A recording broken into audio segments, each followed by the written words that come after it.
안녕하십니까? 여러분들하고 좀 가까이서 말씀 나누고 싶어서 내려왔습니다. 아유, 우리 강동원 목사님 노래 참 잘하시네요. 강동원 목사님 노래하는 거 보고 있으니까 저도 노래하고 싶어지네요. 네. 그냥 노래하고 끝날까요 오늘? 네. 우리 여러 옆분들하고 함께 좀 인사했으면 좋겠습니다. 오늘 참 잘 오셨습니다. 한 주일 동안 수고 많으셨습니다. 환영합니다.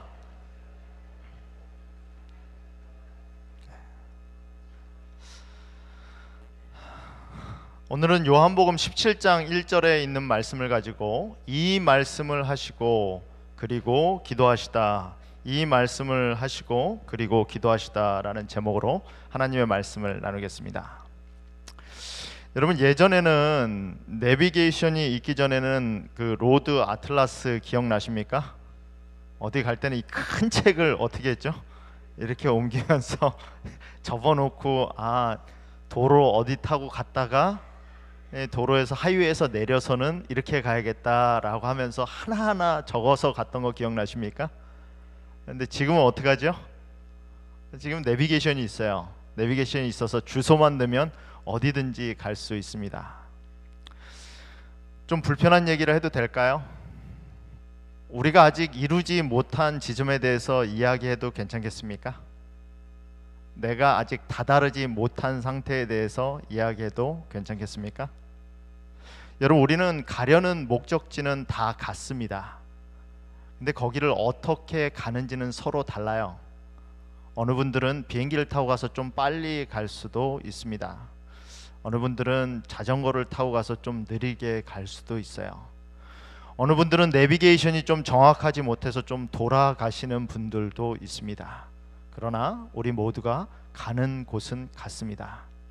중요한 것은 우리가 가지고 있는 방향과 목적지입니다. 목적지가 같고 방향이 정확하면 조금 돌아가도 조금 천천히 가도 거기에 도달합니다. 어떤 사람들은 좀 어렵게 갈 수도 있습니다. 어떤 사람들은 좀 힘들게 갈 수도 있어요. 그러나 우리 다 똑같은 곳을 향해서 갑니다. 그래서 좀 천천히 가도 좀 돌아가도 좀 어렵게 가도 서로를 이해할 수 있습니다.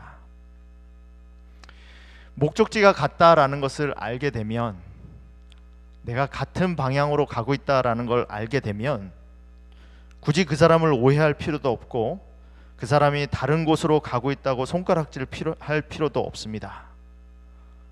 왜냐하면 우리는 결국은 다 한 곳으로 향해 가고 있기 때문입니다. 여러분, 우리에게 필요한 것은 목적지와 그곳으로 가는 방향이라고 생각합니다. 내비게이션이라고 생각해요. 오늘 예수님이 제자들에게 주시는 것이 그것이었습니다. 요한복음 13장으로부터 시작해서 16장까지 있는 말씀은 예수님께서 자기가 십자가에 돌아가신 다음에 제자들이 어떻게 가야 되는지에 대해서 말씀하신 내용입니다. 여러분, 우리 삶에 있어서 맵이 참 중요합니다. 원하는 건 다 있죠. 어디로 가야 된다라는 건 모두 압니다. 근데 우리가 모르는 건 뭐예요? 어떻게 가야 되는지를 몰라요. 하나님이 무엇을 원하시는지는 압니다. 어디로 데려가시는지는 알아요. 근데 어떻게 거기까지 가는지는 몰라요. 그래서 뭐가 중요한 겁니까? 그래서 내비게이션이 중요한 거예요. 어떻게 거기까지 가는지를 아는 게 중요한 겁니다. 전문가가 뭐가 전문가죠? 의사가 왜 전문가입니까? 아픈지는 다 알죠. 내가 거기가 아파서 힘을 못 쓸 줄은 알아요. 근데 의사는 그걸 어떻게 고치는 줄을 아는 겁니다. 그래서 전문가예요. 오늘 예수님이 말씀해 주시고자 하는 요점은 그겁니다. 내가 너희 어떻게 가는지 아니까, 제자들을 어떻게 인도해야 될지 아니까 내가 거길로 인도하겠다라는 말씀이에요. 그 말씀이 요한복음 13장부터 16장까지에 있는 내용입니다. 오늘 요한복음 13장부터 16장까지에 있는 내용을 마치면서 예수님이 각 장을 통해서 그들에게 주셨던 내비게이션을 좀 한 번씩 짚어보면 좋겠습니다. 예수님이 첫 번째 말씀하신 13장에서는 발을 씻어 주셨죠. 그 발을 씻으면서 성만찬 예식을 하시면서 예수님이 제자들에게 하신 말씀은 너희들이 새로운 관계 가운데 있다라는 거예요. 새 계명을 너희에게 주노니 서로 사랑하라. 내가 너희를 사랑한 것 같이 너희도 서로 사랑하라. 너희가 서로 사랑하면 이로써 모든 사람이 너희가 내 제자인 줄 알리라. 우리가 예수님의 제자인 걸 어떻게 한다고요? 서로 사랑하는 때 알다라는 거예요. 여러분, 우리는 서로를 바라볼 때 여러분, 이 사람은 믿음의 대상이 아닙니다. 우리 믿음의 대상은 누구죠? 하나님이에요. 하나님이 믿음의 대상이지 이 사람은 무슨 대상입니까? 이 사람은 사랑의 대상이에요. 여러분, 제가 자꾸 옆 사람하고 인사하라고 그러죠? 인사 왜 하라고 그럽니까? 사람이 혼자 할 수 없는 두 가지가 있는데 하나는 결혼이고 다른 하나는 그리스도인이 되는 것이다. 여러분, 그리스도인은 절대 혼자 되지 못합니다. 하늘은 절대 혼자 가지 못해요. 왜 그렇죠? 내가 그리스도인이 되기 위해서는 내 옆에 사람이 있어야 내가 사랑이 없다라는 걸 알기 때문입니다. 내 옆에 사람이 있어야 내가 인내가 부족하다는 걸 알기 때문이에요. 새로운 관계에 들었으면 이 사람은 내가 사랑해야 될 대상이다라는 걸 알게 됩니다. 이 사람은 내가 의지해야 될 대상이 아닙니다. 이 사람은 내가 믿어야 될 대상이 아닙니다. 이 사람은 내가 기대해야 될 대상이 아니에요. 내가 기대할 때 실망합니다. 내가 의지할 때 실망해요. 의지할 때 배신감을 느끼죠. 근데 이 사람을 사랑할 때, 사랑의 대상이라고 생각할 때, 이 사람을 내가 도와야 된다라는, 사랑으로 함께 하늘에 가야 된다라는 대상으로 생각할 때 우리는 그 사람에게 실망하지 않습니다. 우리는 그 사람에게 배신감을 느끼지 않아요. 내가 사랑해야 되는 존재이기 때문에. 예수님은 13장에서 우리의 관계를 다시 설정하세요. 여러분, 우리가 교회에 올 때 우리의 서로의 관계가 무슨 관계인 줄을 알아야 됩니다. 사랑의 관계라는 거죠. 사랑의 대상이라는 거예요. 여러분, 재림교회가 1863년에 조직된 후에 급성장했습니다. 1900년대까지는 급성장했는데 언제부터 성장이 멈췄느냐? 1910년대부터 멈췄어요. 1910년대부터 재림교회에 어떤 변화가 있었느냐? 예전에는요, 재림교회에 담임 목사라는 게 없었습니다. 그냥 교회 장로님들이 교회에 오면 같이 예배드리고 나누는 게 다였습니다. 근데 1910년부터 담임 목사, 이미 세워진 교회에 담임 목사가 갔어요. 그때부터 어떻게 됩니까? 모든 교회가 담임 목사를 중심으로 운영이 됩니다. 제가 플로리다에 한번 베케이션을 간 적이 있었습니다. 근데 한 교회에 예배 드리러 갔어요. 가족들을 다 데리고. 예배 시간이 됐는데 설교자가 단상에 나오지 않는 겁니다. 그날은 목사님이 안 계시는 날이에요. 근데 장로님이 나오시더니 오늘 안식일 우리 서로 나누겠습니다 라고 하니까 여기 있던 분이 갑자기 일어나세요. 그러면서 말합니다. 저는 일주일 동안 하나님께 이런 은혜를 받았습니다. 그래서 너무 감사합니다. 이번에는 저기 앉아 계시던 지사님이 일어나셔서 저는 일주일 동안 이렇게 시험에 빠져서 참 힘들었습니다. 여러분 좀 같이 기도해 주세요. 안식일날 예배 시간 내내 자신의 삶을 설교 예배 시간에 일어나서 나누는 거예요. 저는 그게 너무나 당황스러웠습니다. 아니, 나는 하나님 말씀 들으러 왔는데, 목사님 설교 들으러 왔는데, 그래서 예배 드리러 왔는데, 그 사람들은 그러고 앉아서 저는 그렇게 신앙 간증한 다음에 설교자가 나와서 말씀을 전하는 줄 알았어요. 근데 말씀을 전하지 않아요. 그렇게 나서 끝나고 예배 마치는 노래 부르고 기도하고 끝나더라고요. 그게 설교의 다였습니다. 그게 예배의 다였어요. 여러분, 지금 우리가 함께 신앙하는 사람들을 통해서 하나님께서 우리에게 말씀하신다는 것 아십니까? 목사의 설교를 통해서, 목사의 설교를 통해서만 우리가 은혜 받는 것이 아니라 이 사람이 살고 있는 삶을 통해서, 그 사람의 삶을 함께 나눌 때 우리는 그 사람을 통해서 은혜를 받습니다. 그 사람이 은혜를 받고 감사할 만한 일이 있었던 때와 상관없이 내가 좀 힘들고 어려운 것도 함께 나누면서 하나님이 그 사람에게 무슨 말씀을 하셨는지를 들으면서 나도 하나님이 나에게 하시는 말씀을 듣는 거예요. 여러분, 하늘은 함께 가는 겁니다. 하늘은 절대 혼자 갈 수 없어요. 결혼을 혼자 할 수 없듯이 그리스도인은 절대 혼자 될 수 없습니다. 한 목사님이 강의를 하고 있었어요. 교회의 부흥을 일으키기 위하여 여러 가지를 제안하고 있었습니다. 그때 한 목사님이 그런 말을 해요. 여러분, 강사 목사님이 그런 말씀했어요. 여러분, 우리가 손님이 왔을 때, 누가 왔을 때 가서 환영해야 됩니다. 아, 참 잘 오셨습니다. 교회 오신 여러분을 환영합니다. 참 오시느라 수고 많으셨습니다. 그렇게 해야 됩니다. 하니까 한 목사님이 손을 들더니 그런 말씀하세요.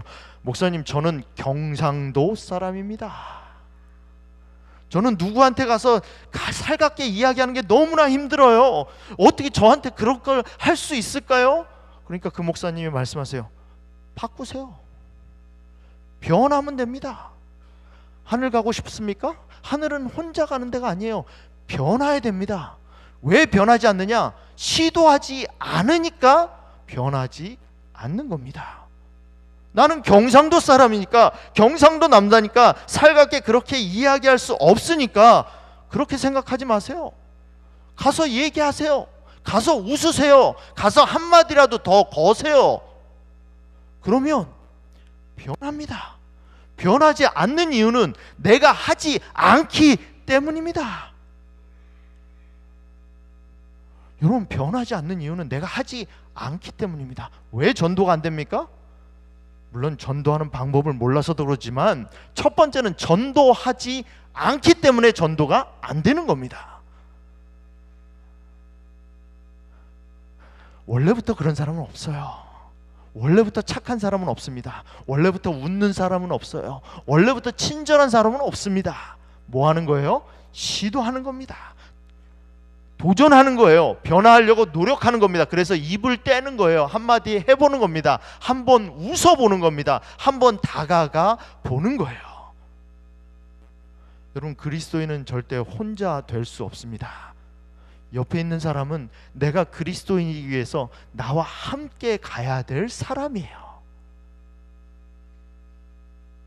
오늘 예수님은 13장에서 그 말씀을 하시는 겁니다. 이 제자들은 너의 경쟁 상대가 아니다. 누가 더 높은 자리 얻을까 경쟁해야 될 대상이 아니다. 싸울 대상이 아니다. 무슨 대상이다? 사랑해야 될 대상이다. 그렇게 사랑할 때 너희가 뭘 한다? 너희가 내 제자인 걸 안다. 두 번째, 믿으라는 겁니다. 누구를 믿어요? 하나님을 믿으라는 거예요. 그게 14장에 있는 말씀입니다. 너희는 마음에 뭐 하지 말라? 근심하지 말라. 하나님을 믿으니 또 나를 믿으라. 누가 근심 안 합니까? 누가 근심 안 하죠? 참 단순한 말이에요. 누가 근심 안 합니까?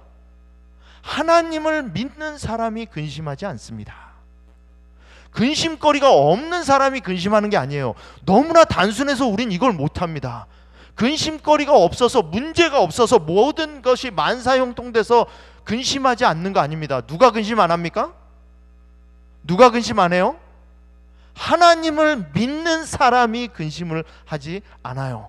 예수님이 오신 목적이 뭡니까? 그래서 오직 이것을 기록하면 요한복음이 쓰여진 이유는 예수께서 하나님의 아들 그리스도이심을 믿게 하려 함이요. 예수님을 믿을 때 근심이 없어져요. 내가 알기 때문에 근심이 없어지는 게 아닙니다. 예수님을 믿기 때문이에요. 알기 때문이 아니라 믿기 때문이에요. 여러분, 어린아이가 근심이 있습니까? 어린아이는 근심이 없어요. 내가 내일 학교를 어떻게 갈까? 내가 교회를 어떻게 갈까? 내일 집에 먹을 건 있는가? 내일 집에 다음 달에 내일 월세는 있는가? 어린아이는 근심하지 않아요. 그게 다 어떻게 돌아가는지 알기 때문입니까? 엄마 아빠가 뭐 통해서 뭘 벌어서 어떻게 필요를 충족하는지 알기 때문이에요? 몰라요. 근데 왜 근심 안 하죠? 엄마 아빠를 믿으니까 천진난만해지는 겁니다. 여러분, 우리가 안다고 근심하지 않는 거 아니에요. 알면 알수록 뭐합니까? 근심이 늘지요. 안다고 근심하는 거 아니에요. 알면 뭐합니까? 내가 그걸 할 수 없는데. 하나님이 다 알려주시면 우리가 근심거리가 없어질까요? 없어지지 않아요. 내가 할 수 있어야죠. 알기 때문이 아니라 믿기 때문에 근심이 없어지는 겁니다. 그래서 우리 예수님은 14장에 그 말씀하시는 거예요. 너희는 마음에 근심하지 말라. 왜? 하나님을 믿으니까. 하나님을 믿으니까 근심하지 말라는 거예요. 너희가 알기 때문에, 너희가 능력이 있기 때문에 아니에요. 하나님을 믿기 때문에, 하나님이 날 사랑하는 걸 믿기 때문에, 하나님이 날 여태까지 그래서 그 사랑으로 여기까지 인도하셨다는 걸 믿기 때문에, 그래서 뭐 할 수 있는 겁니까? 다시 한번 결심할 수 있는 거예요. 내가 알기 때문에, 능력이 있기 때문에 결심하는 거 아니죠. 이렇게 결심하면 손해볼 거 뻔히 알면서도 결심하는 이유가 뭡니까? 하나님을 뭐 하기 때문에? 믿기 때문에. 믿기 때문에. 믿기 때문에 손해를 감수하고 실패할 것을 알면서도 골리앗을 향해 나아가는 겁니다. 여리고를 도는 거예요. 홍해로 나아가는 겁니다. 왜? 믿기 때문에. 그 말씀을 하시는 거예요. 15장에 하는 말씀은 관계에 대해서 말하는 겁니다. 뭐 할 수 없다? 너희가 나를 떠나서는 아무것도 할 수 없느니라. 포도나무가 열매를 맺히려면, 포도나무 가지가 열매를 맺히려면 어떻게 해야 됩니까? 그렇죠. 포도나무에 붙어 있기만 하면 돼요. 딴 거 없습니다. 내가 노력할 게 없고 뭐 하기만 하면 됩니까? 포도나무에 붙어 있으면 돼요. 가지가 할 일은. 내가 포도나무에 붙어 있으면 뭐를 맺습니까? 열매를 맺는 거예요.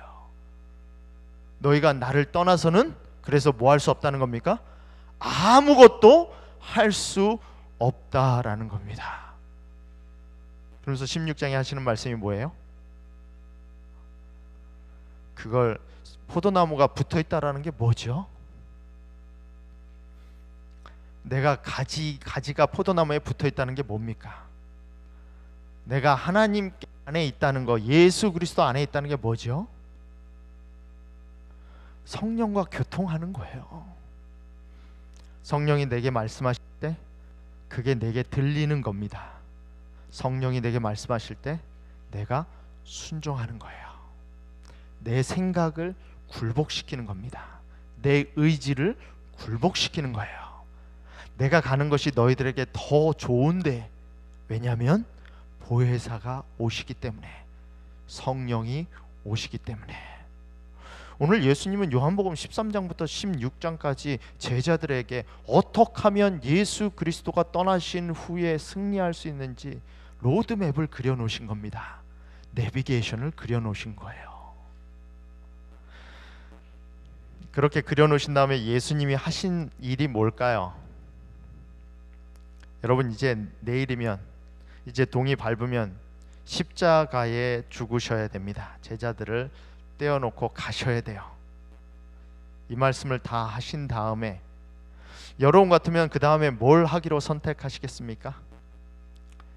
저희 어머니는 1년에 한 달에 한 번 정도 제가 자취하는 집에 오셔서 하시는 일이 반찬을 냉장고 안에 잔뜩 쟁여놓는 거예요. 그럼 한 달 동안 그걸 먹고 제가 또 생활을 합니다. 그리고서 떠나시죠. 아, 내가, 우리 아들이 한 달 동안 자취하면서 먹을 거 다 챙겨놨으니까, 쌀도 있고 반찬도 있고 집안 살림도 다 챙겨놨으니까 이제 나도 떠나면 되겠다. 여러분, 예수님은 그렇게 다 말씀하신 다음에 뭐 하셨어요? 예수께서 이 말씀을 하시고 눈을 들어 하늘을 우러러 이르시되 아버지여, 뭐 하는 겁니까? 기도하셨어요. 급한데 기도할 수 있습니까?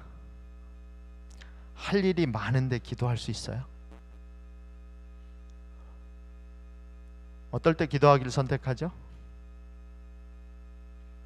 내가 기도를 꼭 해야 된다라는 필요성을 느낄 때 기도합니다. 여러분, 어떨 때 가스스테이션 가십니까? 가스가 꽉 차 있는데, 풀탱크인데 가스스테이션 가세요? 어떨 때 가스스테이션 가시죠? 불이 들어왔어요. 가스 넣어야 된다고. 30마일 더 가면 차는 쓸 거라고. 불이 들어오면 어디 갑니까? 가스스테이션 가요. 가스스테이션 가서 뭐 하죠? 가스 채웁니다. 어떨 때 기도하죠? 어떨 때 멈춥니까? 우리가 언제 밥 먹으러 가죠? 배고플 때 밥 먹으러 갑니다. 배 좀 안 고프면, 밥 안 먹고 좀 급할 때는 한 끼 굶어요. 그래서 일하죠. 근데 언제 꼭 밥 먹으러 가야겠다라고 생각이 들죠? 손이 떨려요. 저는 한 끼만 굶어도 손이 떨려요. 많이 못 먹어도 꼭 먹어야 돼요. 그럼 뭐예요? 밥 먹어야겠다라고 생각합니다. 언제 기도하죠? 여러분 언제 기도하십니까? 내가 비었다라고 생각할 때, 내가 힘이 없다라고 생각할 때, 필요하다고 생각할 때 뭐 합니까? 그때 기도합니다. 예수님 모든 일을 마치시고 이제 기도하세요. 성경은 기도에 대해서 이렇게 말을 합니다. 만일 우리가 우리의 마음에 죄를 품든지 알고 지은 죄를 버리지 않으면 주께서 듣지 아니하실 것이다. 모든 아는 죄를 바로 잡은 후에는 하나님께서 우리의 기도를 응답하실 것을 우리가 믿을 수 있는 것이다. 우리를 구원하는 것은 예수의 공로이고 우리를 깨끗해 하는 것은 그의 보혈이다. 그러나 우리로서는 주께서 받으시는 조건을 응하기 위하여 할 일이 있다. 여러분, 예수님이 제자들에게 이 말씀을 하실 때 말씀하시기가 쉬웠을까요? 예수님이 지금 하시는 말씀은 내가 떠난다라는 말이에요. 가장 어렵고 힘든 시기에, 가장 불안하고 걱정거리가 많은 시기에 예수님이 무슨 말씀하십니까? 내가 떠난다라는 말. 내가 너희랑 같이 있을게. 죽을 때까지 함께 할게. 이 말이 힘이 되지 않습니까? 근데 뭐라고 말하죠? 내가 이제 떠난다라고 말을 해요. 그러면서 뭐예요? 너희 서로 사랑해야 돼. 사랑하지 않으면 희망이 없어. 뭘 하세요? 할 말은 하세요. 어려운 말이라도 합니다. 여러분, 누가 지도자죠? 누가 정말 지도자입니까? 누가 정치인입니까? 정치꾼이 아니라 누가 정치인이죠? 어려운 말을 할 수 있는 사람이 정치인이에요. 어려운 말을 할 수 있는 사람이 지도자입니다.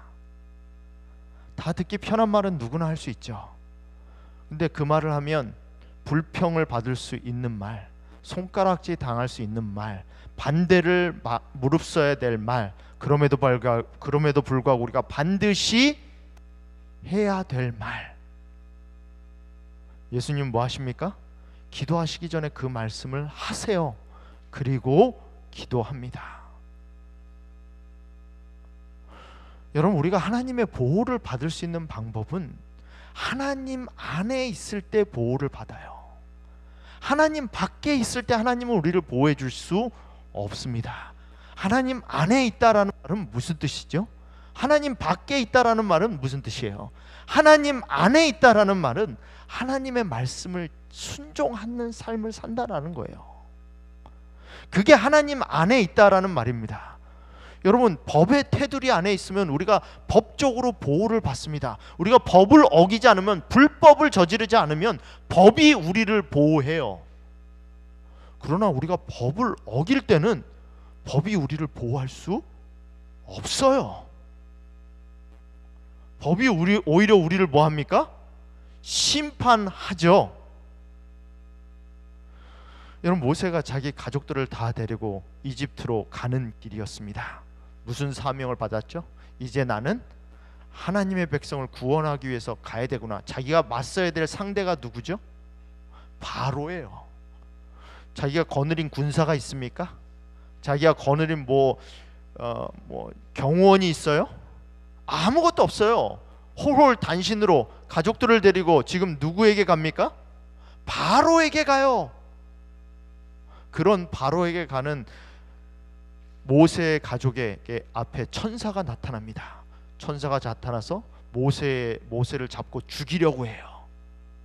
그렇게 죽이려고 할 때 그 부인 시보라가 칼을 꺼내서 자기 아들 할례를 거행합니다. 여러분, 할례는요, 이스라엘 백성들에게 하나님께서 너와 함께 하겠다라고 주신 하나의 증표였습니다. 할례 받은 사람은, 여러분, 할례가 쉽습니까? 쉽지 않아요. 갓 태어난 아이의 그 살을 잘라야 되잖아요. 쉽지 않아요. 피가 철철 나고, 그 당시에 무슨 의료 기술이 있습니까? 무슨 피를 멈추게 하는 기술이 있습니까? 아이의 표피를 잘라야 돼요. 그러니까 십보라는 뭐 한 거예요? 그거 말도 안 되는 얘기 좀 그만하라고. 그러니까 모세가 뭐 한 거예요? 내가 미디안 광야에 사는데 뭐 내 아들 할례 시키나 안 시키나 무슨 상관이야? 그래서 할례를 안 시킨 거예요. 모세는 알고 있었습니다. 할례라는 게 그냥 위생상의 개념이 아니라 그 할례를 통하여 하나님과 내가 맺은 언약 관계 안에 들어간다는 걸 알고 있었어요. 그럼에도 불구하고 모세는 그 일을 행하지 않았습니다. 근데 모세는 지금 바로 앞에 나가면서 가장 많이 하나님의 도움과 하나님의 보호가 필요할 때였어요. 그렇기 때문에 천사가 그 앞을 가로막아서 모세를 죽이려고 했던 겁니다. 그러니까 십보라가 어떻게 합니까? 자기 아들의 할례를 행해요. 아들의 살을 베어내죠. 왜?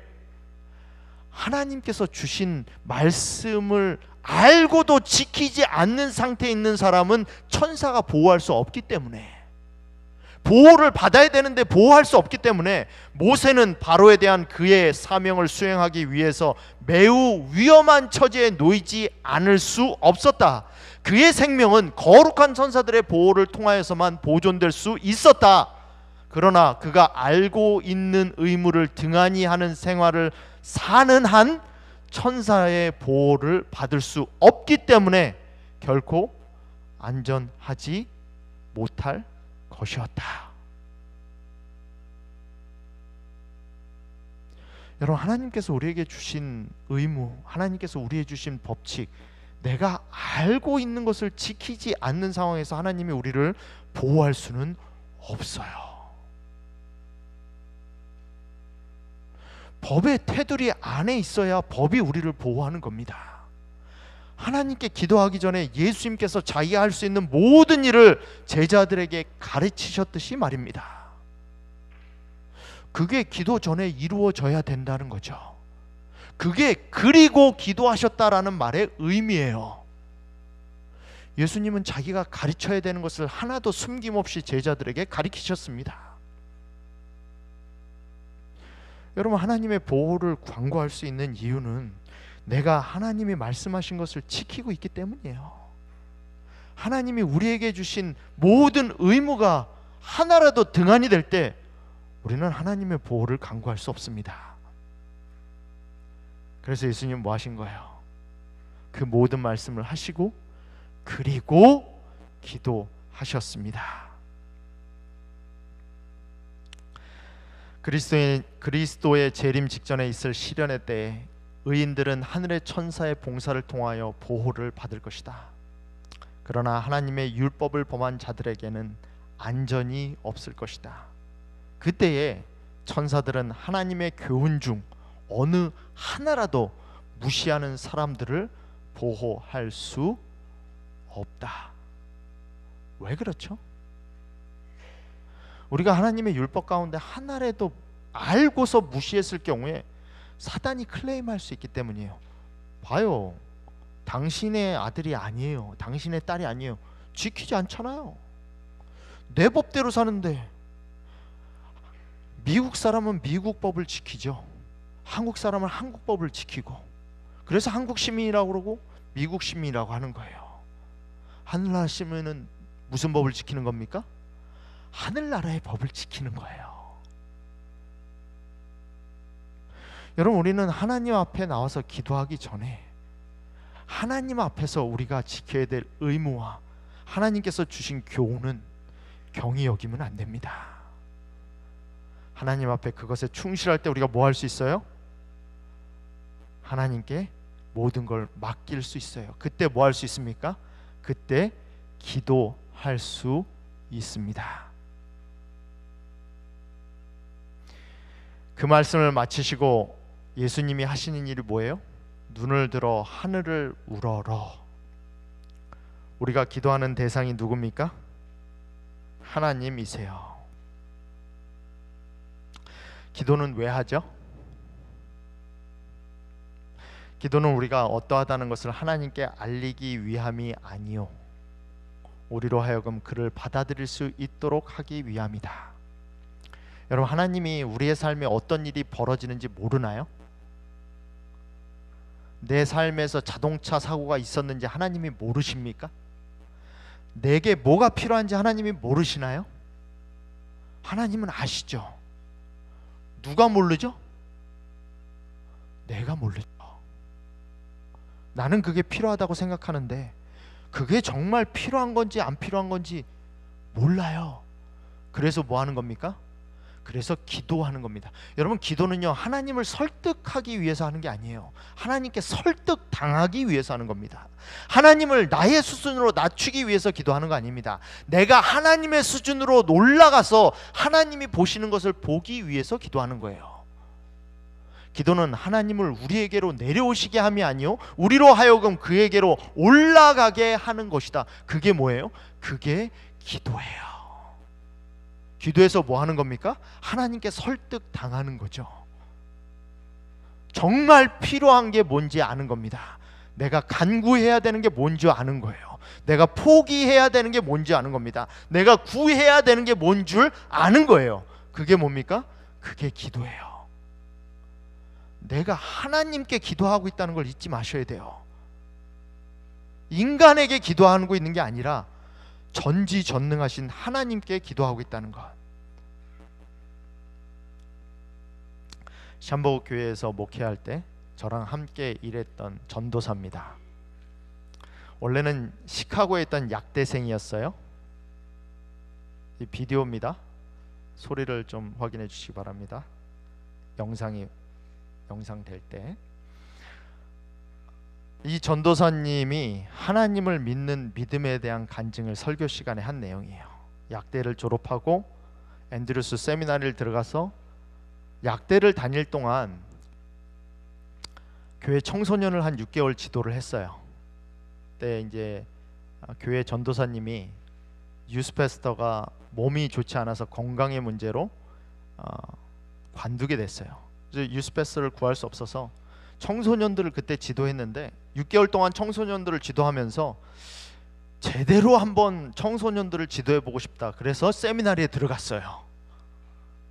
약대를 졸업하고 약사가 되지 않고 목사가 되기 위해서 세미나리를 들어간 게 아니라 내가 우리 아이들을 가르쳐야 되는데 잘 모르는 거예요.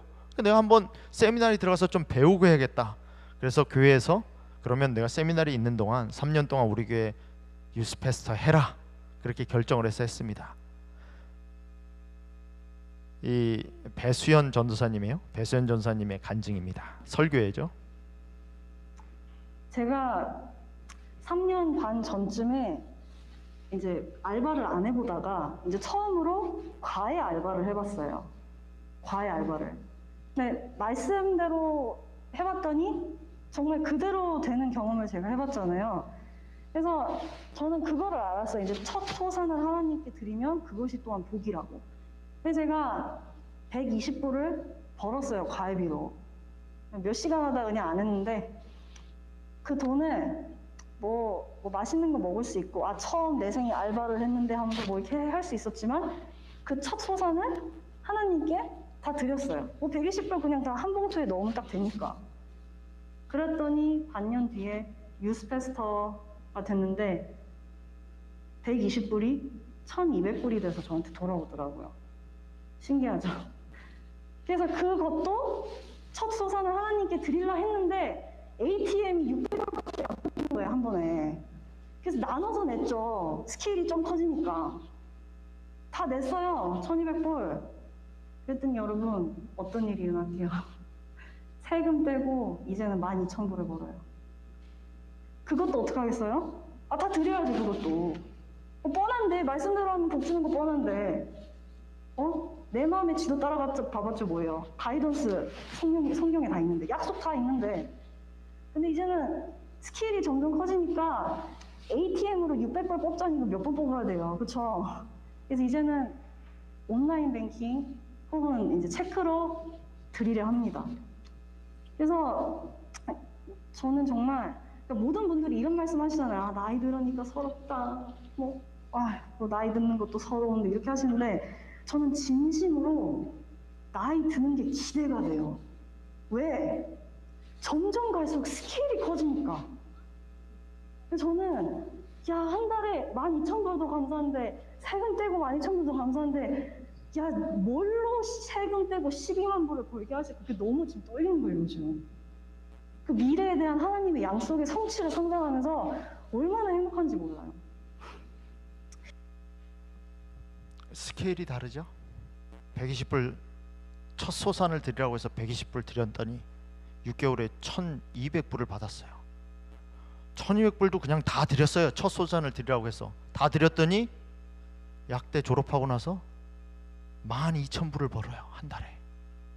그 12,000불도 첫 소산을 드리라고 했더니 다 드렸어요.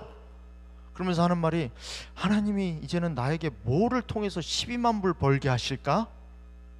하나님을 어떻게 믿고 바라보느냐에 따라서 스케일이 달라져요. 내가 노는 물이 달라지는 거죠. 여러분, 우리가 기도할 때 누구한테 기도하는지 기억하셔야 돼요. 하나님께 기도하는 거예요. 하나님께. 전지전능하신 하나님께 기도하는 거라는 거죠. 여러분에게서는 아버지라는 말씀이 어떤 의미가 있습니까? 우리가 아버지께 기도하잖아요. 하나님 아버지께 기도한다는 것이 어떤 의미가 있어요? 예수님은 아버지께 기도했습니다. 모든 건 맡겨놓고 모든 건 내려놓고 17장부터 아버지께 기도합니다. 여러분들 아버지께 기도하시죠? 예수님이 기도하셨던 그 아버지, 똑같은 아버지께 우리가 기도합니다. 저는 아버지라고 했을 때 생각나는 것이 이것이 생각나더라고요. Amazing grace, how sweet the sound that saved a wretch like me. I once was lost, but now am found. Was blind, but now I see. 같이 불러볼까요?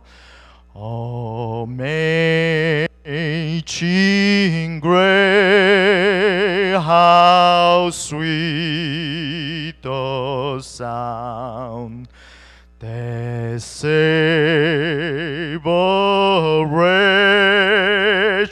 like me. I was lost, but now am found.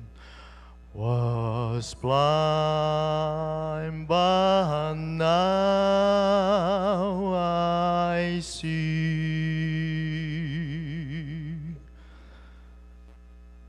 우리가 하나님 아버지께 기도한다라는 그 아버지가 누군지 인식할 때 담대할 수 있습니다. 하나님이, 예수님이 16장까지의 말씀을 마치고 기도하신 분이 그 하나님, 그 하나님께 우리도 기도한다는 걸 잊지 마시고 오늘 이 안식일도 그 하나님에 의지하여 앞으로 나아갈 수 있는 저와 여러분이 되길 간절히 바라면서 오늘 말씀을 마치겠습니다.